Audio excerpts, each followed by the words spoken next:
the old man that I got started with, that old Leo, that he was a bailiff, he had otterhound crosses. Oh, really? They were pretty amazing dogs. They were long-haired, though. Yeah. I'm very interested in them just out of some sort of national pride because I'm Welsh. You're Welsh. My grandfather was. And so, but because I asked a question on that Big Game Houndsman podcast forum, about long-haired dogs, and I got some good responses because it struck me that all of the dogs we use in the States are short-haired. What do you think about that? Well, the one thing that Leo had, we were from extremely cold country, Mm-hmm. and those dogs did fine unless you got really in the hot weather and stuff, and they would be just like a longer hair bird dog or something. Mm-hmm. They don't do quite as well as, say, a short hair when it gets really hot. But on the other hand, he always felt that it had an insulation property too. He said, Yeah. run your hands into that fur and feel it, and I'd say, pretty hot out, and he'd say, feels cool, doesn't it? And I'd say, Mm-hmm. yeah. Really interesting. Yeah, so otterhounds have always kind of fascinated me. So, and they're deemed to have as good a nose as the best bred bloodhounds. Really? Oh, and they follow in the water. I mean, they bubble Yeah. trails and everything. It's amazing what they can do. But he used them for bobcat, and they were great bobcat Mm-hmm. dogs. Do you know if people are still raising them for hunting here?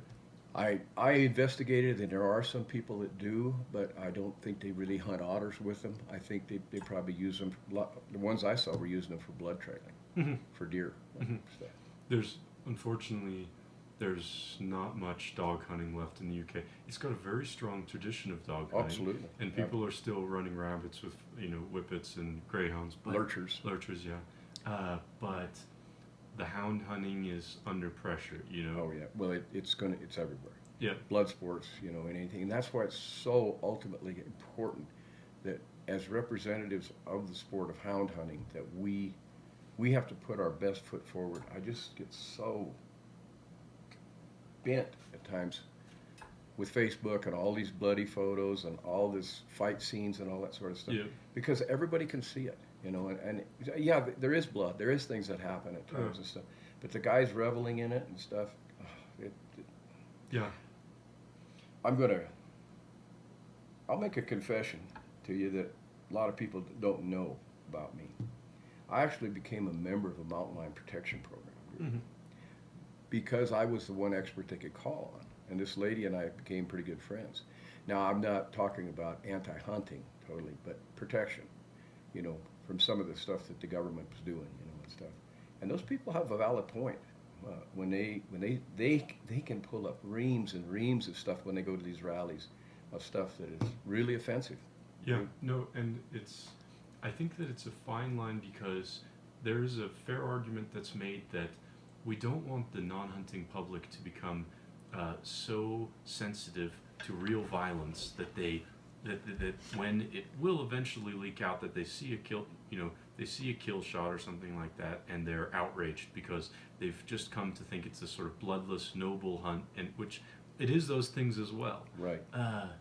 But there, so many people are so clearly stepping over. Like, I think it's completely right on to take a trophy picture with the animal. Yeah. And that's And it should be an honor there. yeah. Not a chest beating, picture and some of the stuff. Yeah, you no, see. have respect, right? Yeah, have respect. But some of these videos which come out, like, crazy stuff happens when you're hunting, But that, you keep it, you talk to your friends about it maybe, and in a sensitive way that was an animal's life. Yeah. And you're proud of your dogs because they've got grit. Absolutely. But it doesn't go on the internet, and I don't know why some people don't understand that. Well, and that's one of the things that I've always been a little bit of a lone wolf, because I hunted with people, and I got a lot of people started in hunting, a lot of people that went on to become pretty well-known hunters and stuff, but I had to separate myself later with them because my outdoor adventures, especially with the hounds and stuff, and bird hunting dogs and stuff, I'm looking for something else, something else deep inside of me Mm-hmm. that it satisfies. Maybe it's a primitive part of us, I don't know, but sometimes I think it's probably a more civilized part of us, because we all came from hunter-gatherers. We know that. Mm-hmm. And it doesn't matter where your background is. You said you've got UK. My grandparents on my dad's side, they came from Ireland. He was full Irish. His DNA was done. He's full Irish. And of course, my mother's people had been here long before. On the East Coast, they came in from, Denmark and stuff. But everybody's past way back is there's a lot of hunting involved. Yeah. And now being more acquainted with the Native American perspective, I'm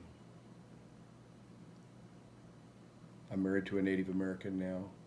I live part of the time on the reservation. And the philosophies that they have they're losing them too. They're losing them quickly.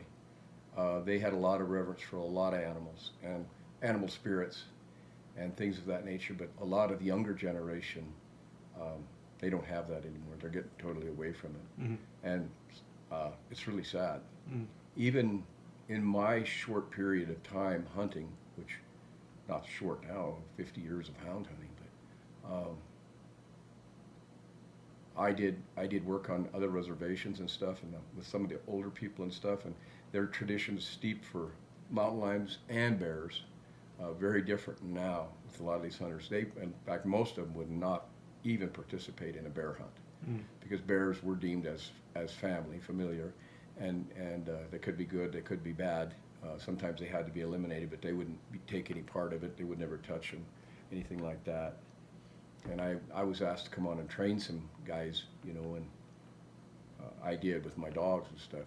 I've done it on several reservations and stuff, but now I see some of the guys, they just don't seem to have much care at all. It's just, now the older people, they still, boy, if they know I'm a lion hunter, if you get a lion, I want some of the fat. They want the fat off the kidneys because they feel it has medicinal properties. Makes them strong, makes them brave, those kind of things. So I still get those kind of people from time to time. But do you think that lion and bear hunting has been a part of a part of these native cultures, or is that a new thing that you're bringing there? I think for the most part, I think the hound hunting and stuff like that is a very new thing to them, very new.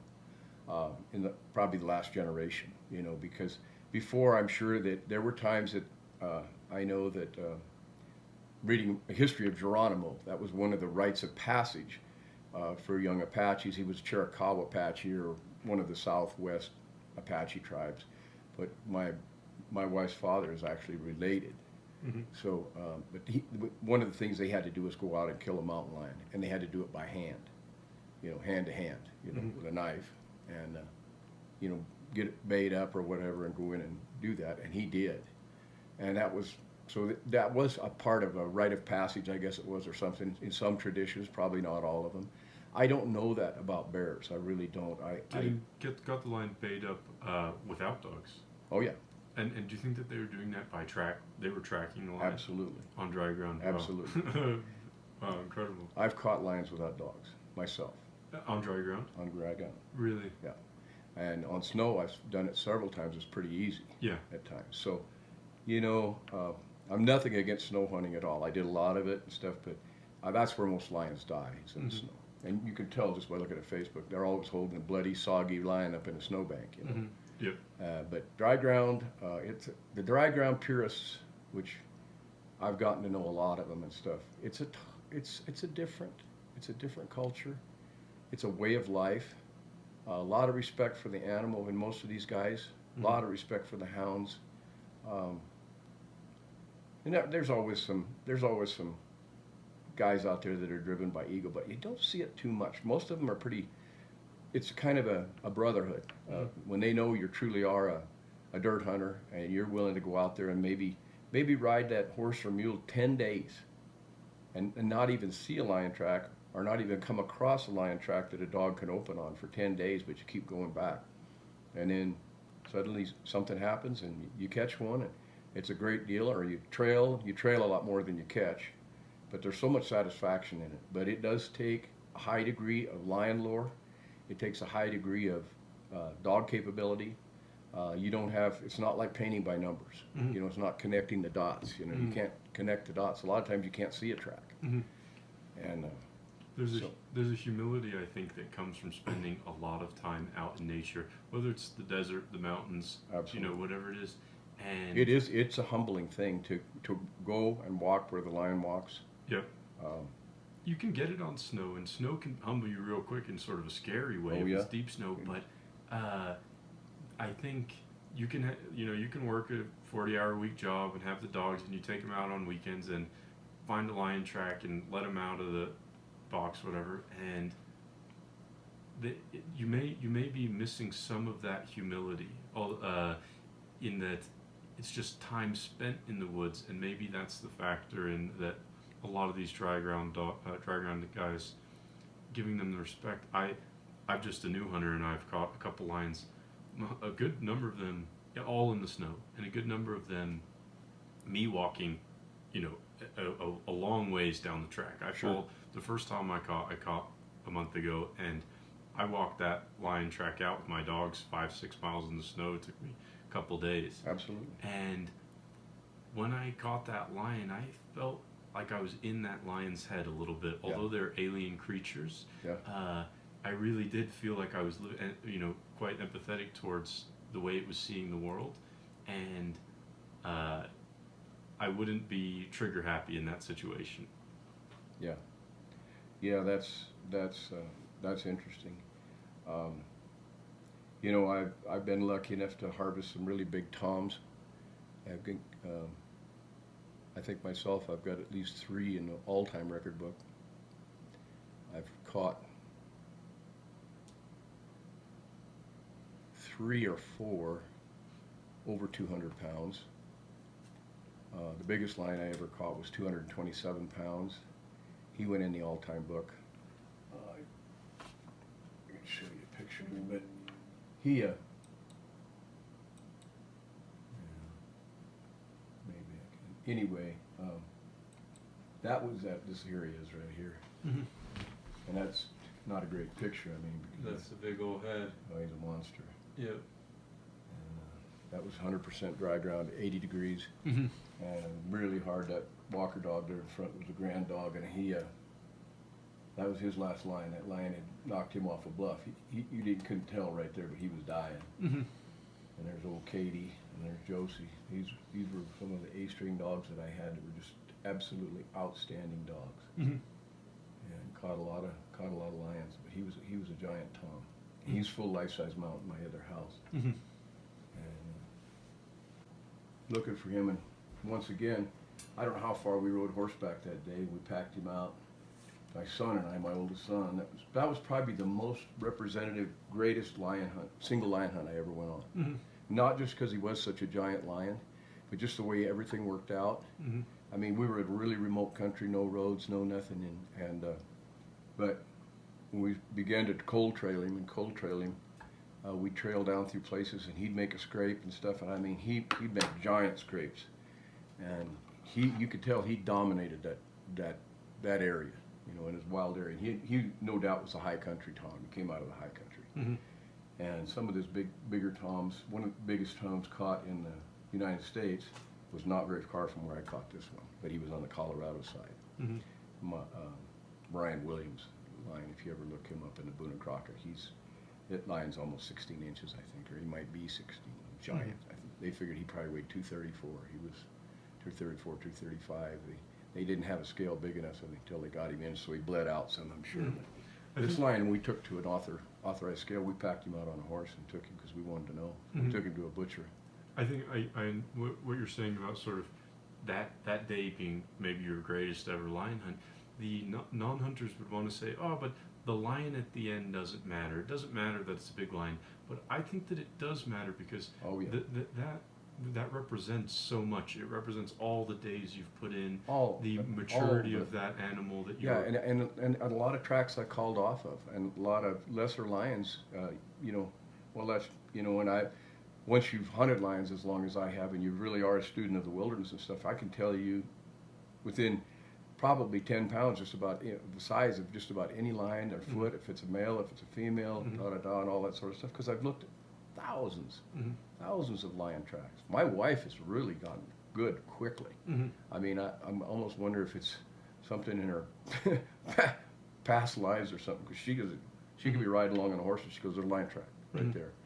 And she says, you think you're looking at lion tracks, she says, but when you see a lion track, you know it's a lion track. Yep. It jumps out at you.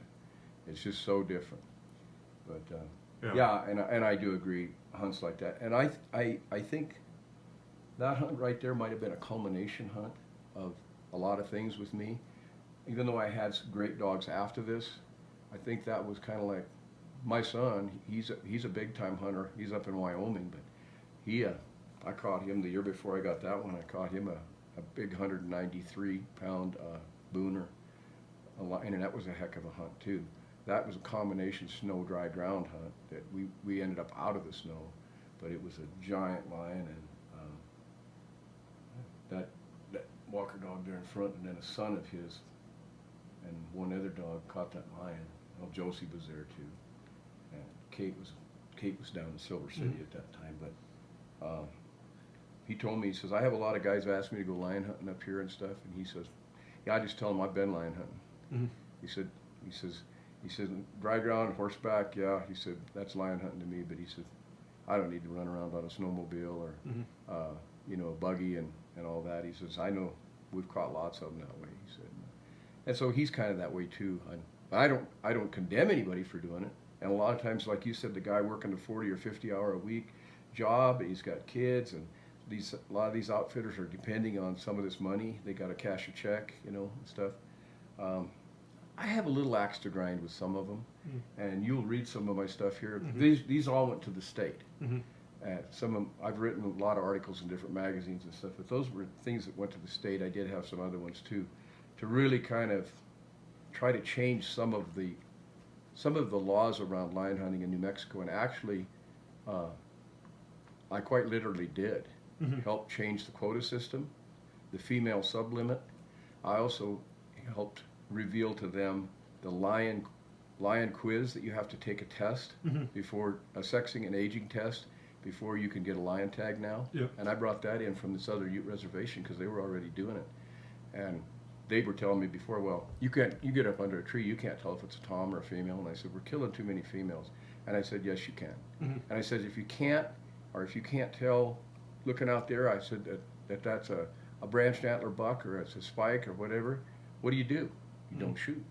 Yep. You don't shoot until you can clearly define your target, I think there's this sort of belief in the hound hunting community that if we change, it's the end of us, and that if we begin to make any sort of concessions, but listening to the Dale Lee tapes, it's very clear that we've changed regardless. Dale absolutely. Lee's killing every single thing he catches, and things do change, and to get on board with it and shape the direction of Absolutely. that change, I think is vital. Yeah, to be progressive with it and do change things. There's so much technology now that we have, and admittedly, I love it too. I've got Garmin's, and I love them. I've got trail cams. I don't use them for lion hunting, but I mean, it's great that we have some of these things. I mean, I still kind of an antique. I ride around on a horse with a pack of loose dogs. But that's just me. But I've got dog boxes if I wanted to load them up, and I have and stuff. So it's just, I think you look back at somebody like Dale Lee, and Dale Lee, he was an innovator too. People don't know, but Dale Lee was the man that actually helped develop Tritronics, the original Tritronics, with him and Mr. Green out of Tucson, and that's where the original Tritronics was out of, was Tucson, Arizona, and it was at the Lee Dog Supply Company is where they started the first market them. So he wasn't just a dummy, he wasn't. No, I'm not at all. He's clearly very smart, very intelligent, and an insanely good hunter. But I'm just saying, sort of the ethics and the normal ethics have changed. Right. And back then, lions were still considered a varmint. They were still considered just like a coyote. So there was no laws, even in the state of New Mexico. I think it didn't change until the early 70s to a big game animal. It's like it is in Texas. In Texas, they're just considered vermin, kill them all. Kill as many as you can. And I'm glad that they did do that. I'm glad they didn't go the way California went and put a moratorium on all lion hunting, so only professional killers can kill them. I've got friends that are professional U.S.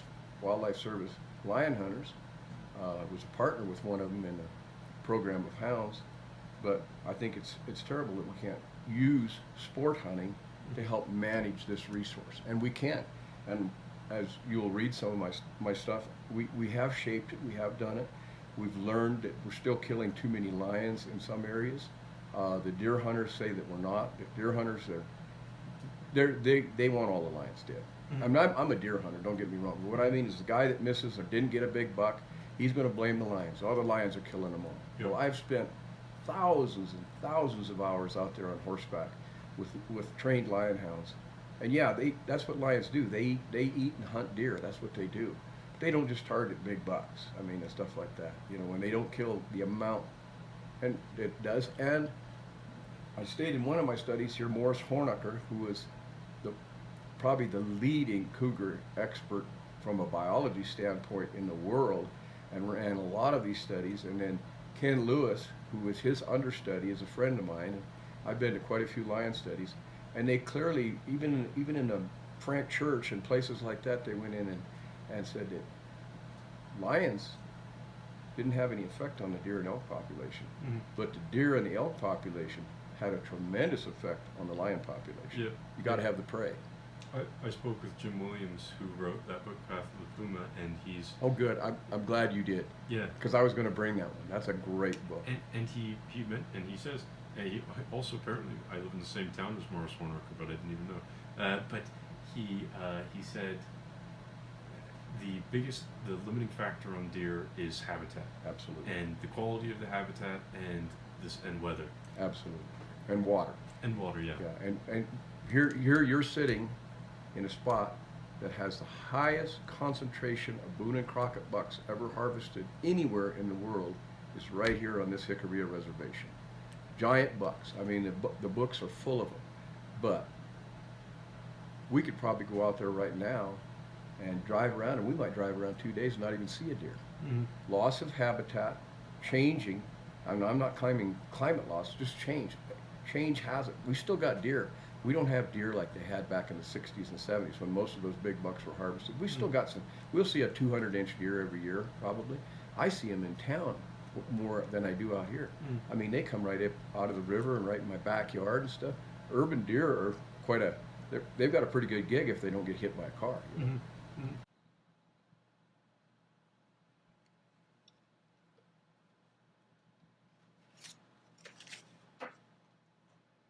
So I never got any credit from any of these kind of changes that they made on this, because of course wildlife biologists, especially large carnivore biologists, are not going to let some layman take any credit for anything. It's always their biological views. But I know the guys here and stuff, and this one here, it kind of upset them, I guess. I called it cougar management or a shot in the dark. And then following up, 29 years, this of course obviously was written quite a few years ago, 29 years of insight and reflection to consider when proposing cougar change hunting rules in New Mexico, CMZA. And so that's 29 years I hunted in just Game Management Unit 2 and 7. And of course hunted in a lot of other areas too, but that was one of the areas I was really, really concerned, because more lions are reported killed in the state of New Mexico in Game Management Unit 2 and Game Management 7 than any place else. Probably the combination of those two units makes up almost half of all the lions harvested on a yearly basis. And a lot of that has to do with higher elevations, more snowfall, more forest access, and things of that nature. So naturally, your outfitters will gravitate to those areas where they can pattern them. Your dry ground hunters and stuff, yeah, they take clients and things, but most of those guys, you know, they have to really commit. You commit to a 10-day hunt, and you may not get one. What do you think the state of the lion population and lion management is in New Mexico? And we've mentioned both California and Texas. Maybe you could put it in comparison to those places. Well, I think this is what I think. I think that they claim that we've got about 5,000 lions in the state. They have no earthly idea what we really have. There's no way to know how many you have with such a cryptic species and that travels so much. I would say that we, in most what I call cougar-friendly habitats, that we have a fairly stable population, but there are certain areas, like I'm talking about game management units 2 and 7, that get hunted a lot harder because of access. A lot of this area up here is diced up with lots of roads because we have the natural gas industry, and so there's a lot of roads, a lot of places people can just drive easily down the bottom of canyons, up the sides of ridges, and that's what makes it a lot easier to just drive along in the snow if you get snow and cut lion tracks. And most of them will say, "Yeah, we're only harvesting mature toms," but when you go and it's public record. You can go on the state site because they have to record every lion. Every lion has to be checked. Now, it doesn't mean that they have to show them where it was killed. They can say, "Oh, I killed it in game management 7. I didn't kill it in 2. I just came over here today because I couldn't find a game warden over there." So that's some of the hokey stuff that goes on because they want to keep those units open as much as they can because it's kind of like having an ace in the hole under the table. You can whip out. If all fails, we'll drive down there. But it's when I first started out hunting in New Mexico, I had hunted lions in Utah, and I transferred with the company I was working for. I was transferring, so I'd hunted lions in Wyoming. Like I said, we didn't have any lions in Montana at that time, but bobcats. But when I got down here, I started hunting. I might, if I'm hunting 5 days in a row, I might run into one or two outfitters maybe. And I generally knew all of them. I mean, we knew each other and everything like that. But you were pretty much alone. And the last few years that I really hunted some of those areas and stuff, you might see 10 or 15 dog boxes a day, and they would be out there at midnight running those roads. I mean, you couldn't get ahead of them. If they knew a storm was coming in, these outfitters would hire 5 or 6 different drivers with cell phones and 4-wheel drives and send guys walking down the canyons and stuff. It got to be like, well, I call it like NASCAR, And that's when I said, I'm done. Hey, yeah, and how do we as a community manage outfitting so that we can have it? Because I think it's probably good in many ways, but so that it can be sustainable. I think your good outfitters are always going to be out there. I think a lot of them do have, conservation in mind. I don't think any one of them wants to kill all the lions, but I think sometimes that greed breeds a lot of trouble at times, and lion hunting becomes so easy in areas that have lots of access. You've got a good game population, which we do. When I say good game population, more so than a lot of areas in the state of New Mexico. Because we are somewhat higher, we get good moisture at times of the year. Now, we have been in a period of drought, but generally by this time of the year, we start seeing snows. It's been a little tough this year, but I think it's really hard for a lot of those guys that they are outfitting, and they like the badge of an outfitter. A lot of them do antlered hunts as well and things of that nature, and it's a hard life. Outfitting's it's a hard deal. Mm-hmm. It really is hard to make a good living at it. There are some that have been successful doing it, but generally they have to hunt deer and elk as well. Just doing it on lions and bears is pretty tough.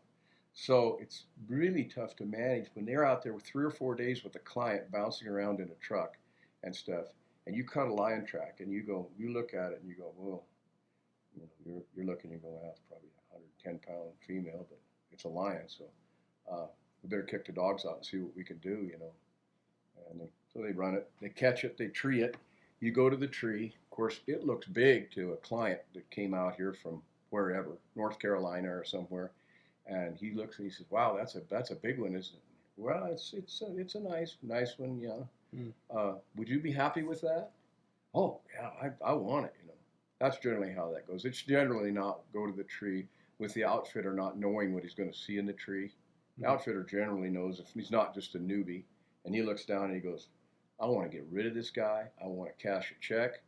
I want him gone, and I want another one coming in because there's another snow blowing in." So you tell me. I don't know.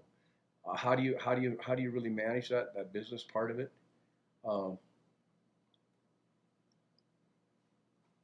I think over a period of time, generally, the newer, younger outfitters start to change. I think there's an evolution as a lion hunter, and I think that happens to most normal people. When some of that part goes away, that that just the total lust of the not just the kill, but the success of the hunt, successful hunt. We're 80, 90% successful. Or I've even heard some say that I can guarantee you 100% you're going to get a lion. Well, that's ridiculous unless you've got one in a cage, because it just doesn't work that way. Now that's something that used to happen quite often. You've heard of caged hunts or caged lions or box lions. Well, that used to happen, especially back in the day before they were deemed as a big game animal. A lot of lion hunters would go out, and the Lee brothers did this too, and some of the other ones, they'd go out and rope them, put them in boxes and sell them to other outfitters or use them themselves when they had a client coming in, and they would set it up to where it looked like they just crossed a fresh lion track and they just turned him out. Canned hunts, they call them, like a garbage can with a lid on it with holes poked in it, and roll it out and kick him out.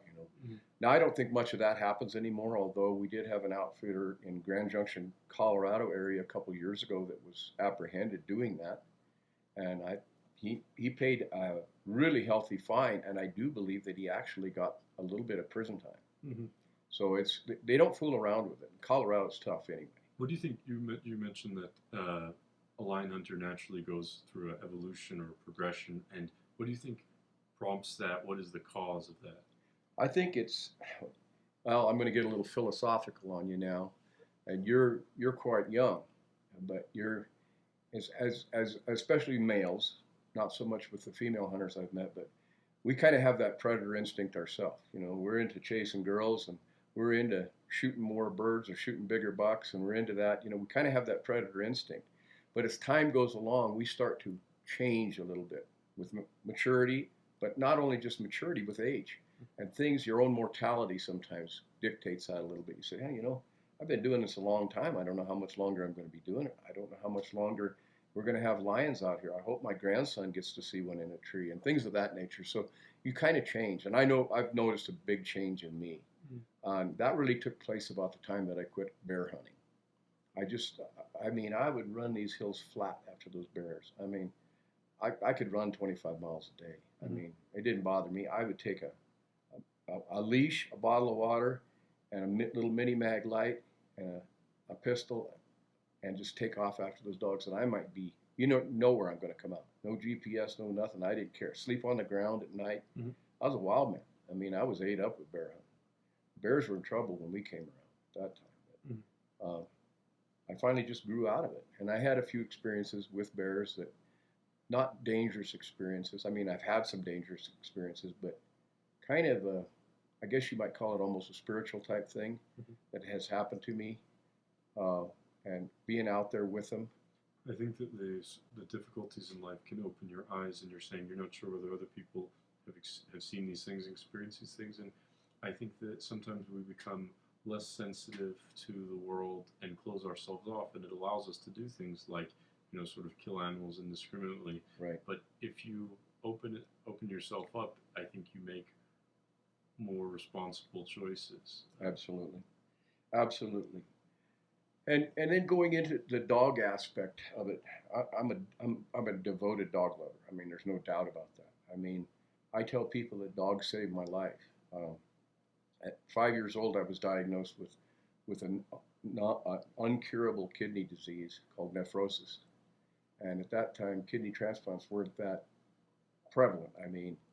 And Mayo Clinic had even told my mother that it's just a matter of time. I was jaundiced, and my kidneys were not just infected, they were deteriorating. And I was in quite a bit of pain. That's one of the things I don't remember quite as well, but I remember some of it. But I remember that my dad, like I say, he had a partner, had a bird dog kennel, and they would come and he'd bring me baskets of puppies, bird dog puppies to play with. And I'd sleep with them and it gave me comfort. And somehow,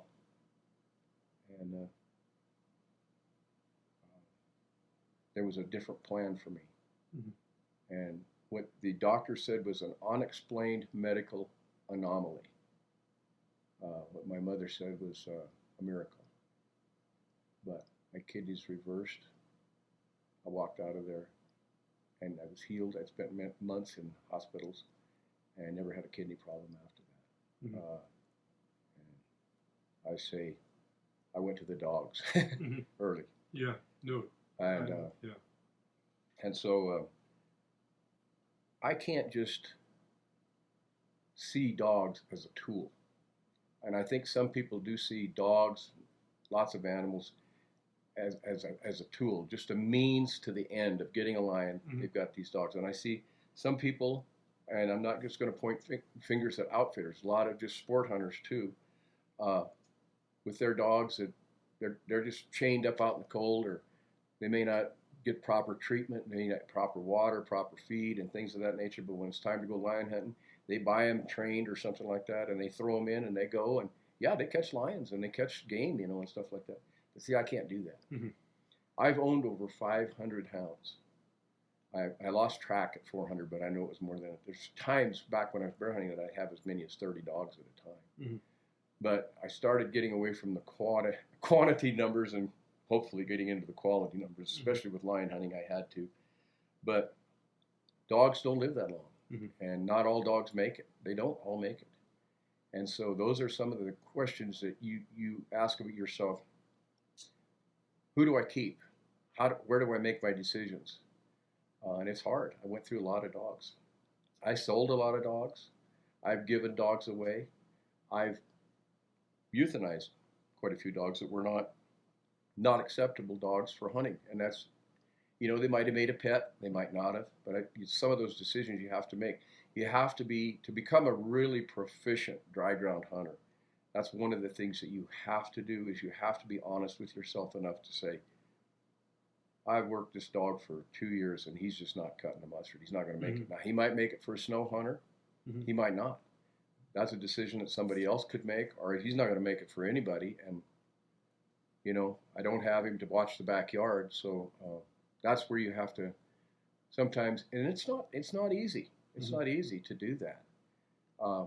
Give them the very best care you can. And my dogs get excellent care and always have, but excellent medical attention. I pretty much almost a vet myself because of dealing with animals so much that I do.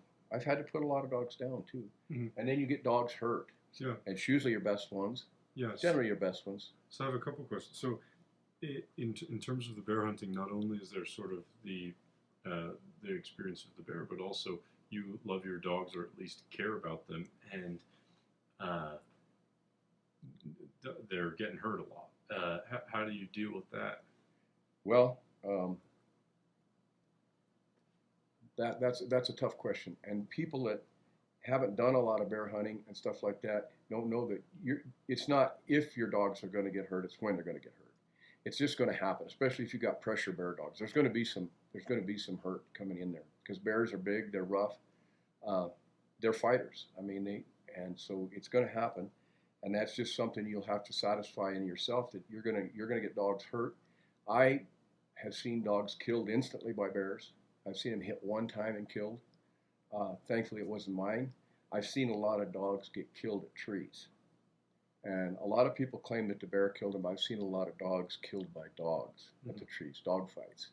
That happens more than people will ever say, because a lot of dogs are pretty terrified of a bear. And they kind of lose it, and they kind of go into a wolf mentality sometimes too. And you have real aggressive tree dogs and stuff like that, and they're falling down into each other. And I've seen the whole pack just turn and rip a dog to shreds and kill it, because they kind of go bonkers sometimes. Do you think that's more common when you're hunting with a friend's pack of dogs and the dogs don't know each other? Yeah, it is. Mixing packs is never a good idea. I have a strict no mix policy. I don't care if my dogs are really, really great and somebody else's are even better. But we'll hunt your dogs today, we'll hunt mine tomorrow. Because it's just like going to work or playing basketball or soccer or whatever, and you don't know who you're playing with, and they're throwing them in there, and you go, well, I'm going to bet my life on this. No, you don't. You better know your partners. And a lot of people take too many dogs. Does that apply to lion hunting as well as Absolutely, it does to bears? but I've had a lot more dogs killed in lion hunting than I did in bear hunting. Really? Yeah, and it's not the lion. It's usually the bluffs, the rocks. Mm-hmm. Lions knocking them off the rocks, breaking them up. They get busted up inside. In fact, almost all of my last great dogs were ultimately killed due to getting knocked off bluffs, ledges. Mm-hmm. Might not kill them immediately, Mm-hmm. but they get broke up enough times inside and stuff like that. Mm-hmm. Even like Gunner, he lived about 2 weeks after that, but he had internal injuries that you really couldn't see to start with, but he died. And he wasn't an old dog at that time. Mm-hmm. Benny got killed by being broke up so many times. Quite a few of them. Kate, she was. There's a when it comes to putting your own dogs down, there's a sort of bluster that some hound hunters have, and I think it's a defense mechanism where they're very hard about it and they talk about it a lot. It's something that we all have to do hard things in life. It's something that I've heard some guys talk about constantly. I've killed that dog, killed this dog, blah, blah, blah. And it does make me wonder, are they talking about it sort of as a way of getting through Absolutely. that? When do you need to put a dog down? What are the reasons for it? And I think that the non-hunting public wouldn't understand that, but it's something that could be that they could get on board with. There is a reason to put a dog down as opposed to send it to the shelter or rehome it with a pet family. Yeah, you're not doing anybody any favors sometimes with some of these, especially these hunting dogs, and their life is not going to be good. And that's why I encourage people, and I've done it too. You cross old ready on old label, and surely you're going to have a whole litter of good pups. Well, it doesn't work out that way. So I had a very good old friend from Kansas who was a big-time Gascon breeder, and his name was Al Womack. And Al was he came out west and lion hunted a couple times. He really enjoyed it. He loved talking to me. He used to tape our conversations. He liked to hear my stories. But he said, what I do, he says, I've been known for a successful dog, blue tick breeder, blue Gascon breeder for years. He says, I do my culling before I breed. And he says, if those dogs aren't the very, very top of the line, don't breed to them. Mm-hmm. And even then, you may not have any assurance. But once you get a proven cross that's working good and stuff, go to people that have those kind of dogs. That's where you get your dogs. People that have consistent success with the dogs that they have. Mm-hmm. Not just buying one here, buying one there. And I was lucky enough to get a couple of breeding programs going over my period of hunting that I had a lot of repeat clients that would come and, when you're raising the next litter of pups, I still have them call me. What type of consistency have you seen in your own litters and also in other hound breeders' litters? Well, I'm going to toot my horn a little bit here on our last group of tree and walkers.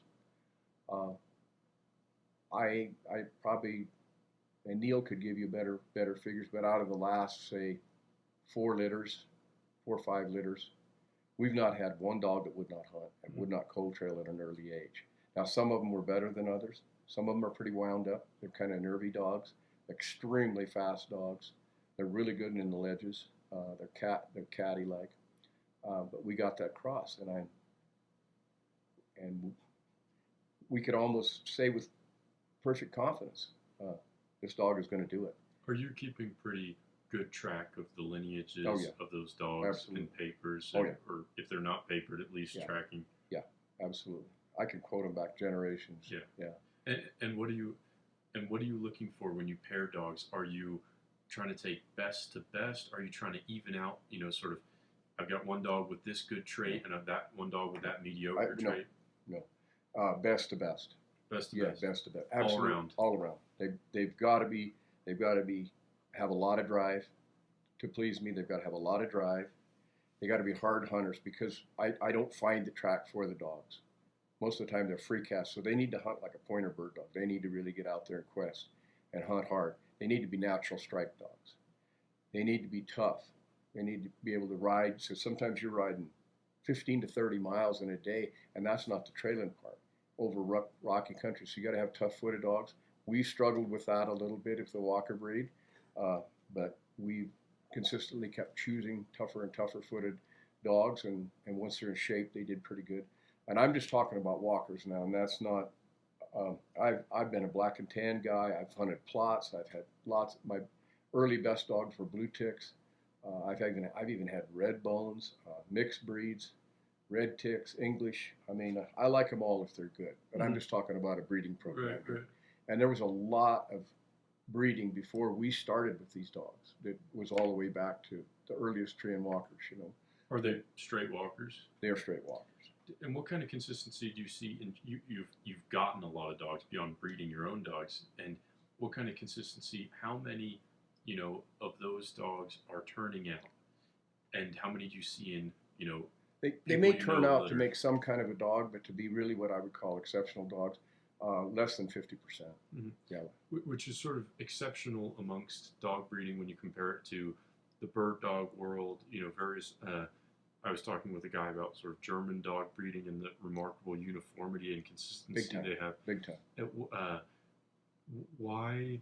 How are we getting such good dogs on the one hand and such inconsistency in breedings? And it's just because not everybody's a breeder, mm-hmm. and not everybody should be breeding dogs, and they shouldn't. If they just need a dog for this and that, and crossing and all these things. Well, he's a pretty good coal trailer. She's not too good, but the pup should be somewhere in between. Yeah. Things of that nature. The German dog breeders, and I'm pretty well versed on my German dogs, and not just German short hairs, but Deutsch Kurzhaars who predate the GSPs in the old country, and all the standards they have to do, the Drothars, and even the what we call poodle pointers, puddle pointers, and Griffons. There's so many tests that they have to go through mm-hmm. to be able to get to a level where they can be considered a breeder. And it would be wonderful if we did that with hounds. I know some people do. Mm-hmm. I know in Britain, back in the days of the fox, and it's becoming very rare, but the master of hounds, they would get together, and they were very very critical breeders when they mm-hmm. bred. Yeah. And that's a lot in that book you'll read about. Mm-hmm. But a lot of dogs have just been bred for, I like him, he's got a ball mouth. Mm-hmm. I love that mouth. Or, mm-hmm. boy, he's got a good color to him, Mm-hmm. We're also talking about sort of in the English foxhound packs, maybe 50, 60 dogs in one pack, so they've got ample selection to choose the Absolutely. best dogs and breed only the best. As something that strikes me about Western or houndsmen in the U.S. in general is that for the most part they've got quite a lot of dogs, and that does enable them to have some good choice. Right. It seems like there's an element of tracking your breeding and being very conscious and sort of thought out about it, right. which does have an impact. I've been very, very conscientious about it, even the grade dogs, and taking it back generation after generation. And people, Brett Vaughn, will even tell you, he says, I don't know, you must have a photographic memory. Well, I've got an excellent memory, but also I've written all these things down. And even mm-hmm. though this dog goes back to Wiley Carroll's dog on that side, it goes back to Jeff Allen's dog on that side, and this dog and that dog, where they went back to, and mm-hmm. when it goes back to Dan Lay's dog here, or that, or if they're registered, it's easier with registration papers if they haven't been falsified. That's one thing that we keep written records, and we're very picky anymore about the pups, and that's I'm a big proponent of biosensor training on my puppies, mm-hmm. puppy stimulation when up to the 14th day, from the first day to the 14th day, we do it. My wife. Have you noticed any impact? Oh, huge. Really? Huge. Noticeable? Huge. Well, the military uses it, mm-hmm. and all the Malinois breeders and all that, but their immune system becomes much, much stronger. Mm-hmm. They're able to take pressure and not fall apart mm-hmm. a lot better with sensitivity.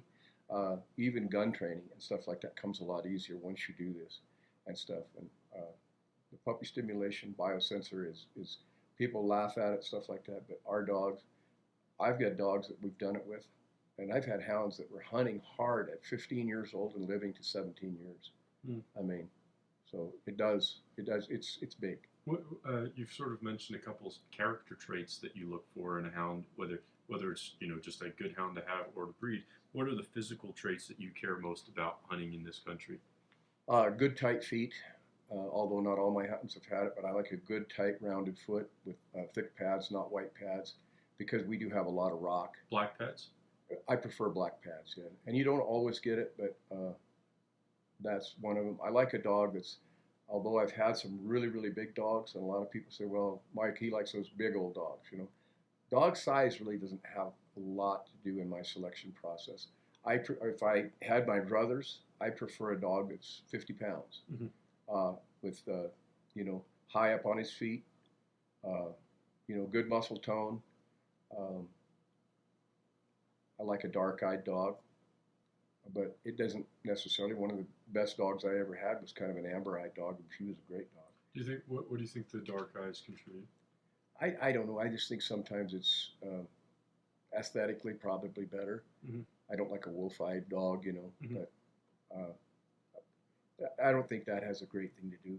With humans, certainly, I've noticed having green eyes. Do you have green eyes as well? Yeah. I've noticed that my eyes are probably more sensitive to the wind and the sun than Big dark eyes.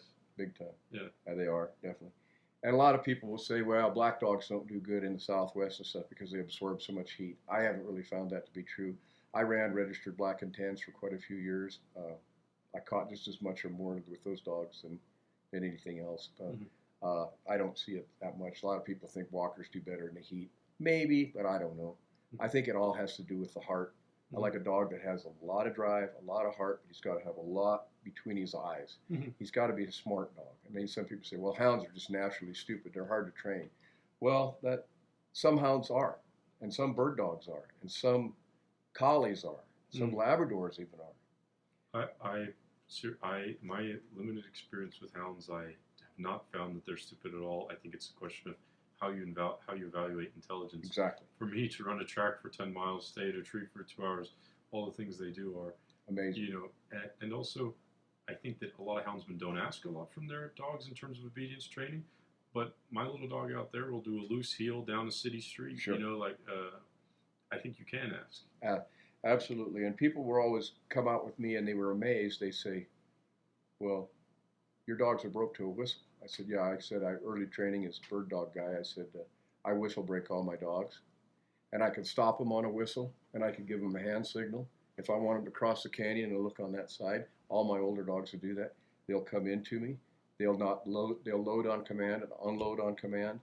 If I'm at a tree, and I had some old lion hunters that I hunted with years ago that I was out with a gentleman one morning, and we had ridden quite a long ways. We were horseback, and we were cold trailing an old track, and we came across a fresher track, and my dogs just went and treed it within a quarter mile or so. And then when we got to the tree, it was a young tom. We didn't want to kill it. It was probably a 120-pound tom. But the dogs were treeing nice and stuff, and I had five or six dogs that day. And I looked up on the hill, and I could see a guy coming on, walking with a dog with him. And I thought, oh, there's somebody else out here and stuff. And so finally he made it down there, and I knew him. He was an old friend of mine. He said, oh, you caught our lion. I said, well, we were on a different one, but I said that dogs just switched very fresh, hot track. We caught it. He says, yeah, our dogs weren't doing very good. We got mostly young dogs and a couple old dogs that aren't very good. Pretty soon another guy walked in with about 4 or 5 dogs, and none of them were on the track. And I knew both these guys and hunted with them, and they were pretty good. They were good snow lion hunters, and they were tough. They could walk a lot. And you gonna kill this lion? I said, no, we're not gonna kill it. I said, we're not gonna kill it. Well, do you mind if we jump it out for our pups? And I says, yeah, I don't mind what you do. I says, you could do whatever you want. He said, well, I'd like to get some pup training out of it. And I says, yeah, I'd say jump it out once. I said, I don't like a lot of jump outs because I said, this lion could get overheated. They multiple jump outs kills a lot more lions than people really know.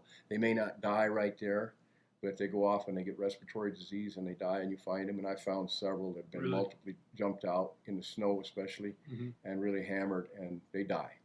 They get almost like their lungs hemorrhage, and they'll usually go off and go in a hole or a cave, and your dogs will be sniffing around, you go down and you'll find a dead lion. Yeah. And we did an autopsy on one time when I had the Fish and Game, and they said it looked like it had died of pneumonia. Yeah, although they don't run far, they are running as hard as they can. Hard as they can run. And like extremely cold sometimes. Yeah, when I turned out last week and it was very cold, and I noticed that my dog was sort of sniffing and coughing in a weird way for a couple of days afterwards. Yeah. And I think everyone has noticed it with their dogs turning out when it's very cold. Or if you yourself run or hike hard when it's very cold, you get that sort of abraded feeling in your lungs. Below 15 below, don't turn loose. Yeah. Yeah, I've seen it happen, and even that with the wind chill can be pretty bad. 15 below. I don't know if I'm going outside. Yeah, 15 below. I know, but don't do it. Yeah. But anyway, back to the tree and the guys, and I said, well, I don't really want the lions jumped out for my dogs. I said they've had plenty of lions. They don't need it and get jazzed up. He said, well, we'll help you catch them. I said, no, you don't need to help me catch them. I said, just if you want to hold on to your dogs, I said, you can. And I just got back on my horse and I just hit my whistle and they were still treeing. They were on the tree, Let's go, dogs. And I said, only a couple of them I had to holler a second time. Away we went, and just left. And they never looked back. They knew.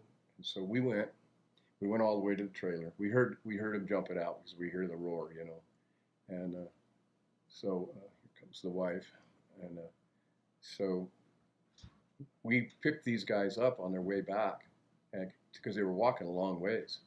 And he said, I would have never believed that if I didn't see it. You didn't have to leash your dogs. You didn't do anything. I said, no, I'm out with these dogs all the time. I said, they're extremely obedient. And I said, that's the way they've got to be.